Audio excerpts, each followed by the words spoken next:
கிறிஸ்துவுக்குள் அன்பான அன்பு உள்ளங்களை இந்த காலை வேளையிலும் நான் வாழ்த்துவதில் நான் மிக்க மகிழ்ச்சி அடைகிறேன்.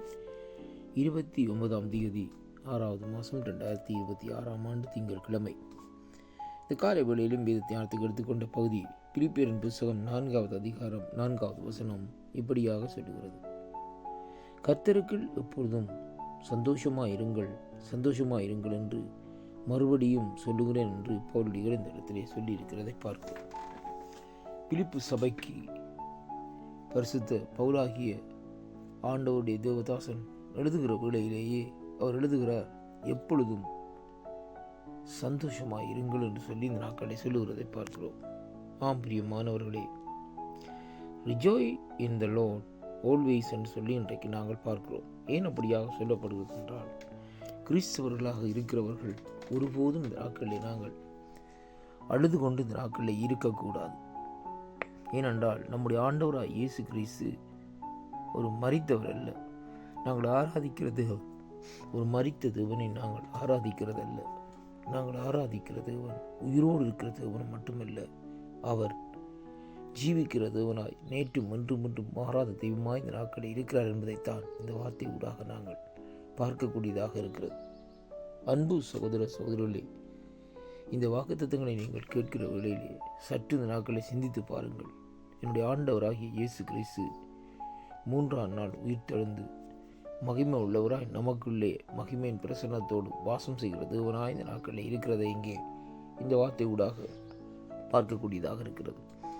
அதனாலே தான் அந்த ஆண்டவருடைய அனுபவத்திலே இந்த நாட்களிலே நடந்த அப்போஸ்தலனாகிய பரிசுத்த பவுலடிகள் சொல்லுகிறார்கள், கர்த்தருக்குள் எப்பொழுதும் சந்தோஷமாயிருங்கள் என்று சொல்லுகிறது மட்டுமல்ல, மறுபடியும் என்று சொல்லி இந்த நாட்களிலே அந்த வார்த்தையை இந்த நாட்களிலே உறுதிப்படுத்துகிறதை பார்க்கிறோம். அருமையான கர்த்தருடைய பிள்ளைகளே, அவர் மறுபடியும் அங்கே சொல்லுகிறேன் என்று சொல்லி இந்த நாட்களிலே அங்கே இந்த வார்த்தையை இந்த நாட்களிலே சொல்லி முடிக்கிறதை பார்க்கிறோம்.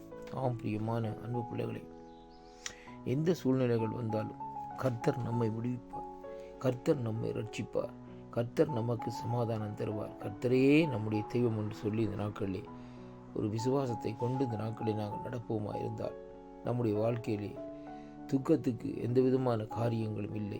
ஏனென்றால் துக்கத்தை கொடுக்கிற காரியம் அது பிசாசனுடைய காரியமும் பிசாசனுடைய தந்திரங்களுமாய் தான் இந்த நாட்களில் இருக்கும். வேதனைகள், நோய்கள், உபத்திரவங்கள், அருமையான கர்த்தருடைய பிள்ளைகளே, இப்படி அநேக காரியங்களை மனுஷனுடைய வாழ்க்கையில் இந்த நாட்களில் கொடுப்பான். பக்தனாகிய யோபுடைய வாழ்க்கையை எடுத்து பாருங்கள். யோபு இடத்திலே போய் இந்த நாட்களிலே பாருங்கள், அவன் பிதாவிடத்திலே போய் கேட்கிறான்.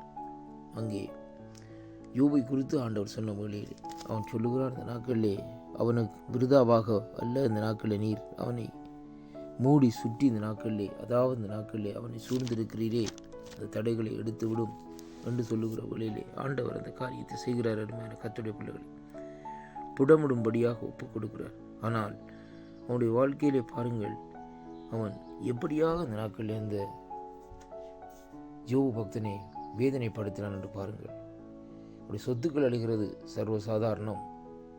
அதாவது பிள்ளைகள் காரியங்கள் எல்லாவற்றையும் அழிகிறது அது மட்டுமல்ல, கடைசியாக அவனுடைய சரீரத்தை கூட இந்த நாட்களில் அவன் விட்டு வைக்கவில்லை.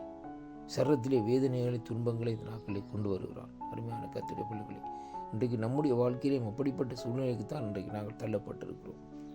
ஆனாலும் என்னதான் ஆனாலும் என் மீட்பர் உயிரோடு இருக்கிறார் என்று சொல்லி இந்த நாட்களிலே பக்தனாகிய யோபு இந்த நாட்களிலே முடிவு பரியந்தம் இந்த நாட்களில் தைரியமாக இந்த நாட்கள் இருந்தது மட்டுமல்ல, சந்தோஷமாக இருக்கக்கூடியதாக இருக்கிறது. அதே விதமாக இன்றைக்கு நாங்கள் அந்த சந்தோஷமாக இருக்கிற காரியத்தை குறித்து நாங்கள் சற்று கற்றுக்கொள்ள வேண்டும். வருவான அன்பு பிள்ளைகள், என்னதான் சூழ்நிலைகளை நாங்கள் பார்த்தாலும் அந்த சூழ்நிலையின்படி இந்த நாட்களில் நாங்கள் நடக்காமல் இந்த நாட்களிலே நமக்கு முன்னாலே கர்த்தராகிய இயேசுராஜா செல்லுகிறார், அவர் பவனி செல்லுகிறார் என்று சொல்லி இந்த நாட்களை நினைத்து இந்த நாட்களில் நாங்கள் அதையே பின்பற்றி இன்றைக்கு நடப்போமா இருந்தால் நம்முடைய வாழ்க்கையிலே நாங்கள் எதை குறித்தும் கலங்க வேண்டியதோ கவலைப்பட வேண்டியதோ இந்த நாட்களே இல்லை. அதைத்தான் பிலிப்பியர் 4:4 சொல்லுகிறது, கர்த்தருக்குள் எப்பொழுதும் சந்தோஷமாயிருங்கள், மறுபடியும் சொல்லுகிறேன் என்று பவுலடிகள் இந்த நாட்களில் இந்த வார்த்தையை சொல்லி முடிக்கிறதை பார்க்கிறோம். அன்பு பிள்ளைகளே, நம்முடைய வாழ்க்கையில் வருகிற பிரச்சனைகள், உபத்திரவங்கள், நெருக்கத்தை நிமித்தம் ஆண்டவரை விட்டு விடாதீர்கள். ஆண்டவருக்கு இந்த நாட்களை மகிழ்ந்து சந்தோஷமாயிருங்கள். கர்த்தர் உங்களை நிறைவாக ஆசீர்வதிப்பாராக. ஆமென்.